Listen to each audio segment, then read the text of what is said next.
Bonjour. Est-ce qu'il vous est déjà arrivé de sentir que pour que la relation fonctionne, vous deviez vous ajuster un peu trop? Aujourd'hui, j'aimerais vous parler de ce que ça demande parfois de rester soi-même dans une relation sans se perdre, sans se fermer. Rester soi-même dans une relation, ce n'est pas s'imposer et ce n'est pas non plus s'effacer.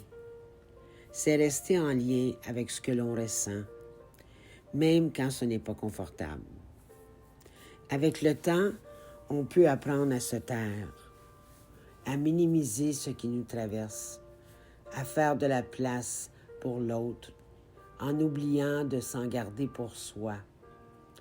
Mais une vraie relation saine ne demande pas de disparaître pour fonctionner. Elle ne demande pas de marcher sur des œufs non plus, ni de retenir sa voix pour préserver un lien fragile. Rester soi-même, c'est pouvoir dire ce qui est vrai pour soi, sans craindre de perdre l'autre. C'est sentir que l'on peut respirer, être entendu, être respecté, sans avoir à se justifier d'exister. Une relation qui nourrit n'exige pas que l'on se transforme pour être aimé. Elle nous permet de rester entier, présent et profondément vivant.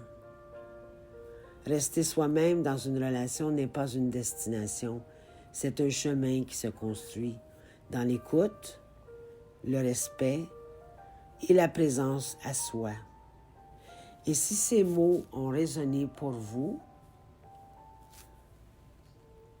vous pouvez simplement laisser un j'aime ou partager cette capsule avec quelqu'un qui en aurait peut-être besoin. Si vous souhaitez soutenir mon travail, un don libre est possible. Les informations se trouveront dans la description. Merci d'être là.